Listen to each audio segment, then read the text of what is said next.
Hey guys, welcome to Rizwan Faisal YouTube channel. So, हालात बहुत ख़राब हो गए हैं, बहुत ही ज़्यादा ख़राब हो गए हैं इस सेंस में क्योंकि हमें था कि रोहित नहीं चल रहा और ऊपर का टॉप ऑर्डर क्लैप्स कर गया इंडिया का। लेकिन मैटर ऑफ द फैक्ट ये हुआ है कि कल रोहित ने ब्लास्टिंग किस्म की शो किया है और फिर उस ब्लास्टिंग किस्म के शो में हमें जो प्रॉब्लम ये है कि रोहित की फॉर्म वापस आ गई है, विराट वैसे जिन है, मतलब इज अ मास्टर क्लास।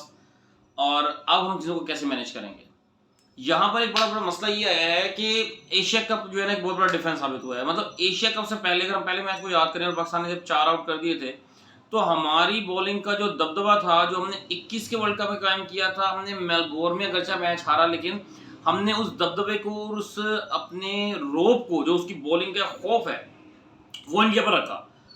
लेकिन एशिया कप में जिस तरह से हमने पहले मैच तक तो वो चीज़ों को रखा, फिर वो मैच वॉश आउट हो गया और सेकंड मैच में जो हमने 350 रन खा लिए और नसीम शाह इंजर हो गया और हारिस रऊफ भी इंजर हो गया, रिकवर कर लिया हारिस रऊफ ने बाद में, लेकिन नसीम शाह नहीं कर सका।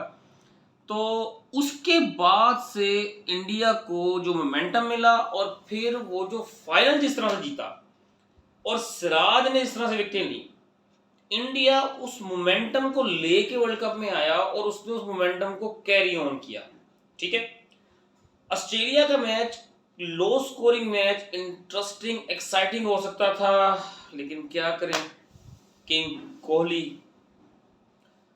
वो साला जबड़ों से मैच लेके जाता दूसरी टीम, यानी ऐसे पंजा मारता है और घसीटता हुआ मैच जो है अपने कैंप में ले जाता है।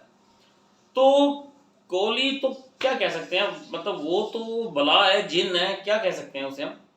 तो वो तो ऑलरेडी कर रहा था और स्कोर, लेकिन कल के मैच के बाद जो रोहित है और बाकी उनके जो बैट्समैन है, इस वक्त उनका जो एक कम्बिनेशन बना हुआ है वो बहुत औसम है। यानी कि इन सेंस आप ये देखें कि उनकी बैटिंग वर्क कर रही है, दरमियान में हार्दिक पांड्या और जडेजा की सूरत में बड़े अच्छे ऑलराउंडर मौजूद हैं, और नीचे स्पिनर अश्विन और जडेजा और कुलदीप यादव, और मतलब एक एक्सपीरियंस किस्म के स्पिनर हैं।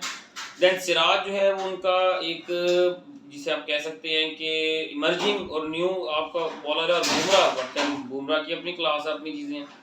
तो और हमारी तरफ आप देखें तो हमारा जो एक प्लस पॉइंट है वो ये है कि हमारी बैटिंग में साउथ शकील ने पिछले मैच में, हॉलैंड के मैच में स्कोर किया।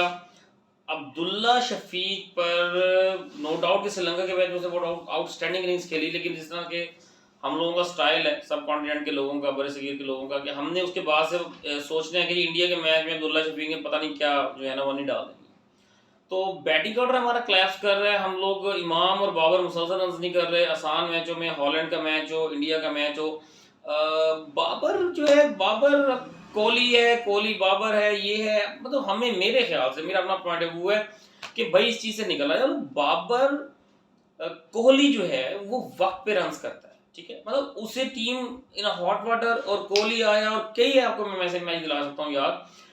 आप याद करेंगे जब आमिर ने अपना रिटर्न मारा था और उसके बाद एशिया कप का मैच था और पाकिस्तान 88 पे आउट हो गया था, समथिंग लाइक दैट, और आमिर ने 3 आउट कर दिए थे नो स्कोर पे। कोहली आया और मैच ले गया।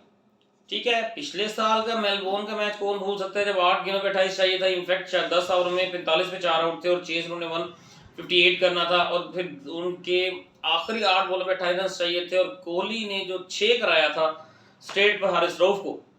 ठीक है, मतलब उसके बाद पीछे क्या आप क्या कह सकते हैं। ठीक है, फिर 183 लेट आप पीछे चले जाए 2012 में, तो 183 एशिया कप में ही कोहली ने चेस करते हुए हमारे खिलाफ, आई थिंक सो, डम्बूला में किया था या कोलंबो में किया था। तो मतलब कोहली के तो ऐसे समझे ना, वो तो चेस मास्टर है, वो कहता है कि हाँ मुझे हदफ दो और उसके बाद मैं जानू मेरा काम है। तो बाबर जो है, बाबर तो कहीं भी जगह जब जरूरत होती है बाबर की, तो बाबर साहब टाइम टाइम फिश हो जाते हैं। उसमें वो क्लास नहीं दिखती, उसमें वो जिम्मेदारी नहीं नजर आती कि वो टीम को लेकर चले और टीम को लेकर आगे चले मामला को। So seems to be exciting encounter in Ahmedabad, 2 दिन बाद हम देख रहे हैं।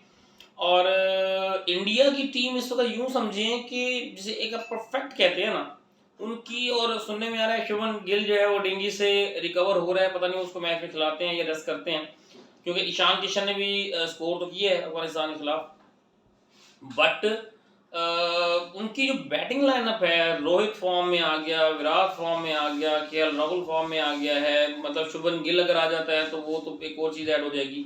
और मिडल ऑफ द ऑर्डर जो है ना वो उनके पास कहीं पर पांड्या एक पूरा बैट्समैन है, गरचा ऑलराउंडर लेकिन पूरा बैट्समैन। रविंद्र जडेजा बड़ा अच्छा रिकवरी और जिसे बैकअप करने वाला प्लेयर है। अश्विन भी अच्छी खासी बैटिंग जानता है। सो डेप्थ तक उनकी बैटिंग है। और डेप्थ के बाद उनकी बॉलिंग की हम बात करें तो इंडियन पिचेस की अगर बात करें तो स्पिन ट्रैक है तो कुलदीप यादव है, अश्विन है, जडेजा है। फास्ट बॉलिंग की बात करें तो हार्दिक पांड्या है, बुमराह है और सिराज है। सो जिसे हम कहते हैं ना कि एक मुकम्मल बैलेंस साइड और एक मुकम्मल फॉर्म में, ठीक है।